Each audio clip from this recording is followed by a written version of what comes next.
Hey, Sean, welcome back to North America. Good to be back. Good to be back in the States here. There you go. Hate to be asking an injury update question for the second time in 2 Mondays, but can you give us an update on Matt and Daquan? Yeah, both are going to be out. Matt has a leg injury that requires surgery, and Daquan has a pec that requires surgery. Is there a timetable? Do you expect them to miss the remainder of the season? Don't know all of that yet, but that's really all the information I have right now. What does that do to your defense, losing two more key players after, having to deal with, Tre'Davious being, going down last week? Yeah, I mean, I applaud the guys. Being down probably five starters during the game, they played hard. I mean, they gave it everything they had, and but listen, injuries are not an excuse. It's the next man up approach, and you do what you're called to do, and that's to step up and step in when somebody goes down like this. Thanks, Sean. Sure.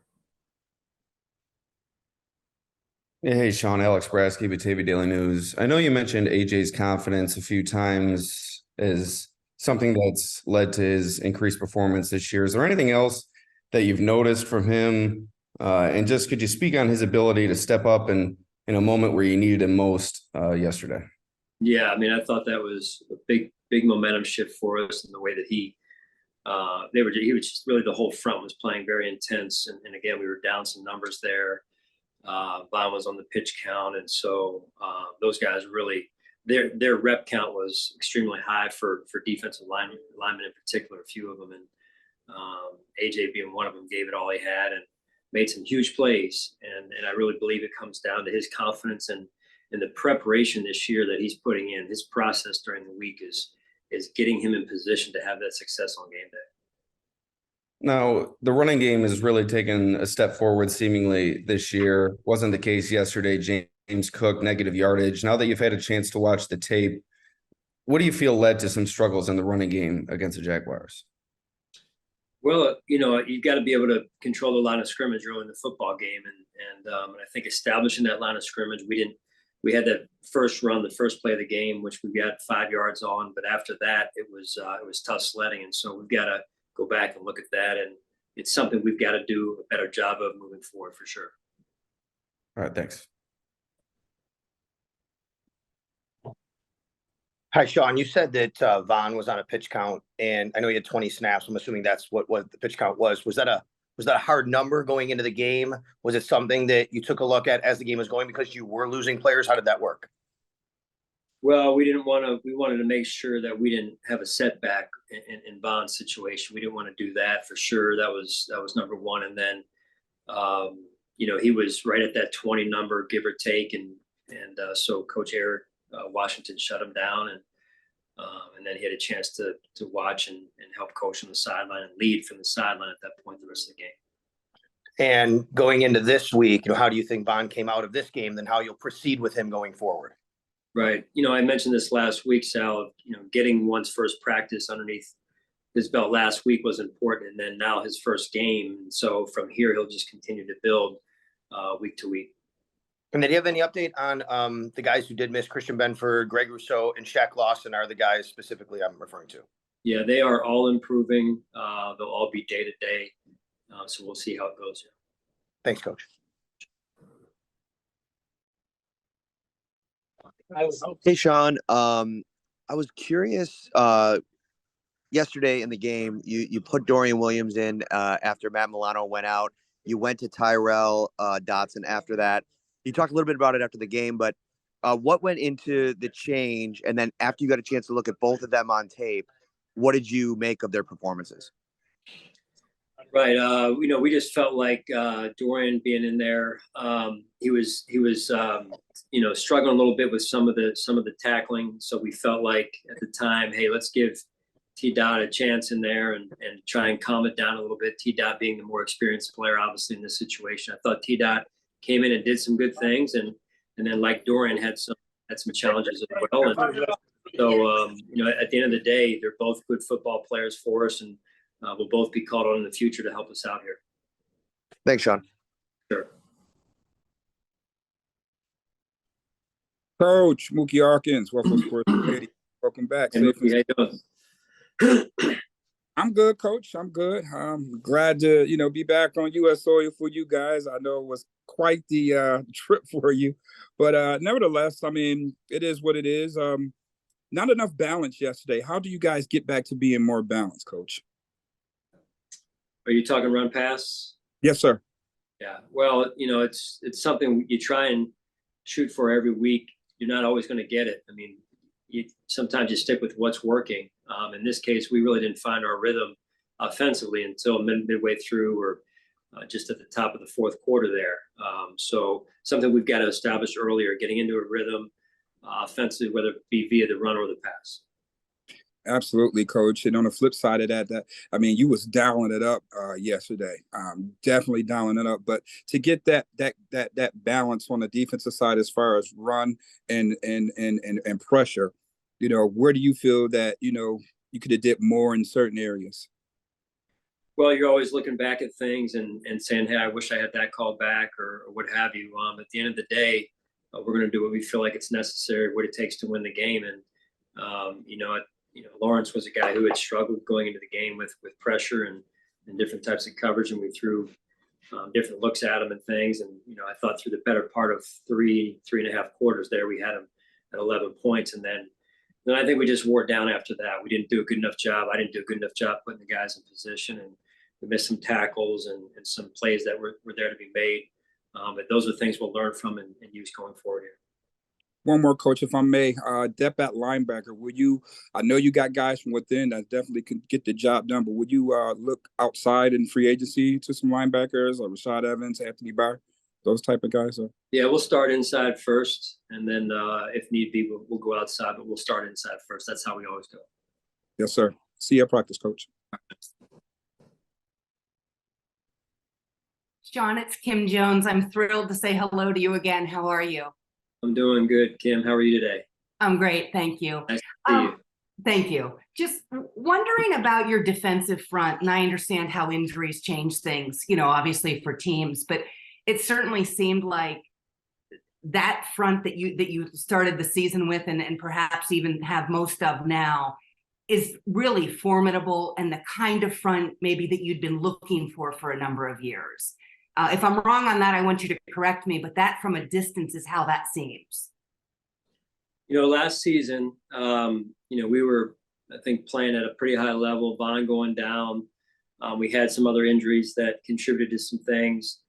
I felt like one of the main injuries last year for us was a calf injury. Everyone had a calf injury last year. It's just funny how that works, right? There's always one injury that continues to show up every year. But in this case, as the guys got off, in week one, they got off to a pretty good start, and then it's infectious and it just rolls from there. Their confidence has been high, and they're playing well together, right? The kind of the chemistry between the four that are rushing together, and I think that's been really fun to watch. And if I may, you're going to see obviously Brian Daboll and his staff, on the other sideline. Have you thought at all about what that would be like, or reflected at all on that?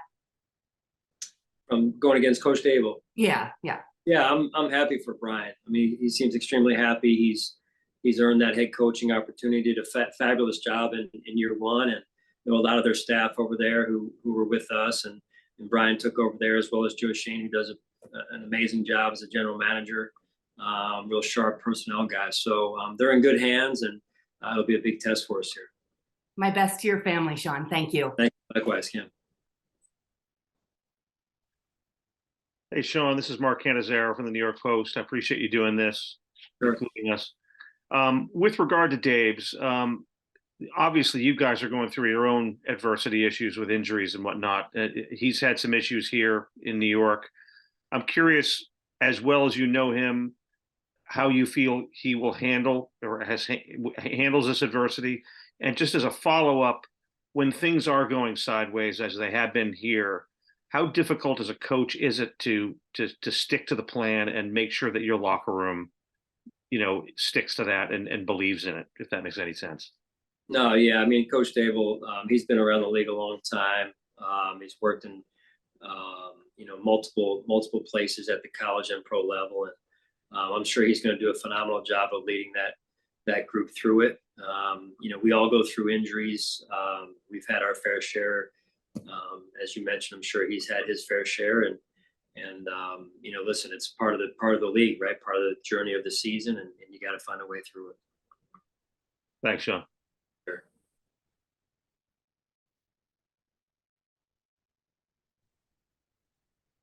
Yes, good afternoon, Coach McDermott, George Radney, Challenger Community News. Welcome back to Buffalo.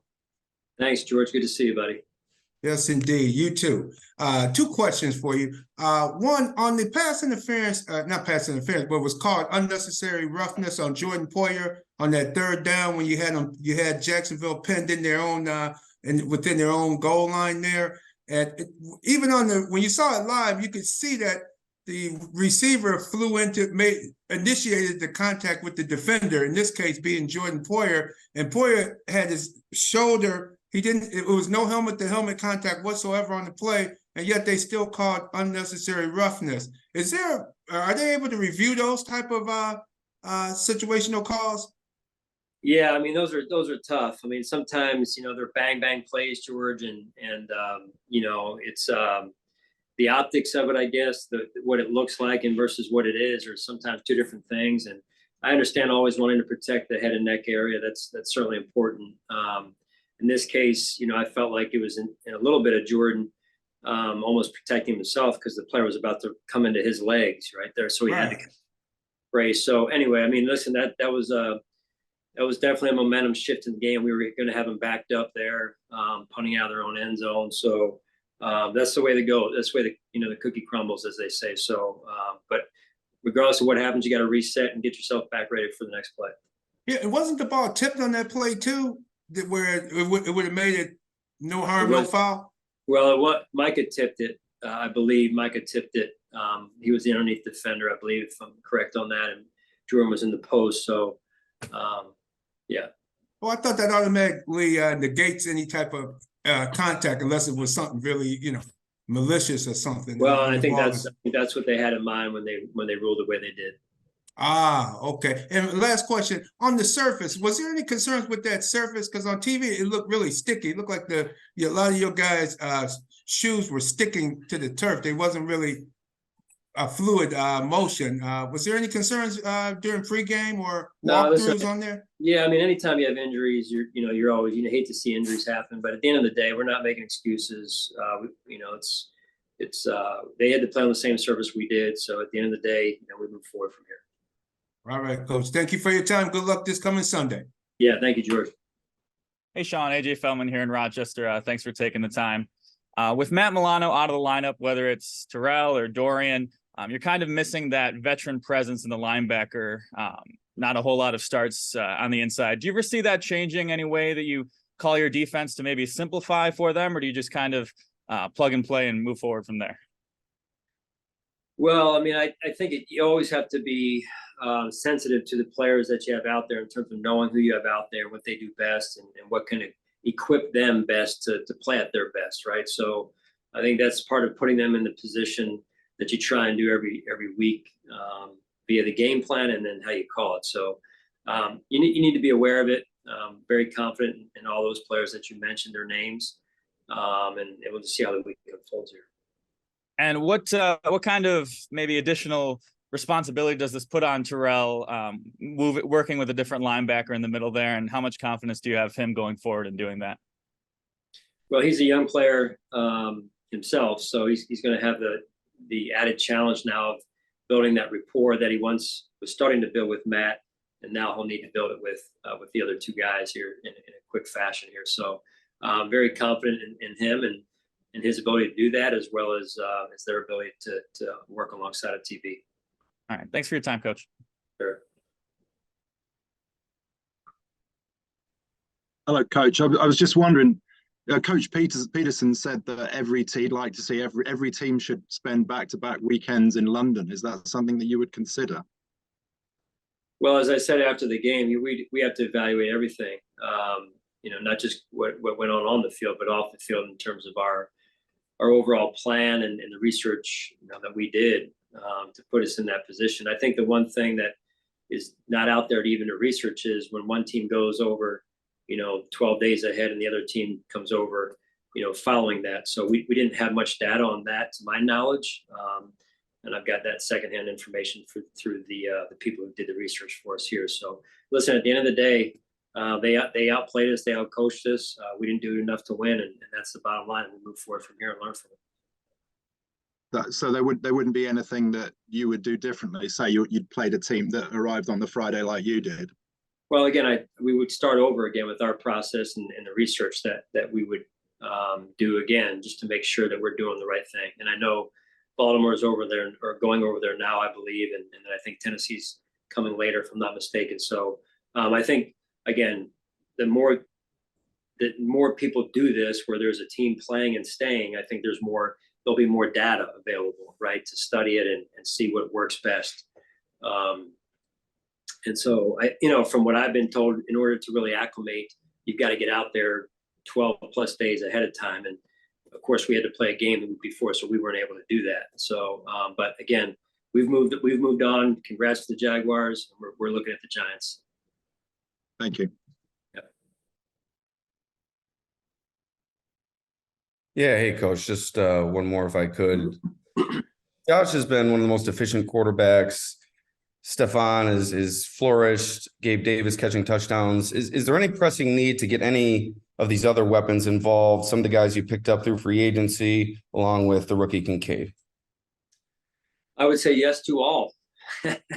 I mean, we need to get more people involved. We need to get the ball moved around. I mean, it's just, Dawson and Dalton both have some injuries right now. Dalton's in the concussion protocol, and Dawson has a wrist injury that he's working through, and we'll see where it goes right now. So we'll see what their availability is this week. But yes to your question.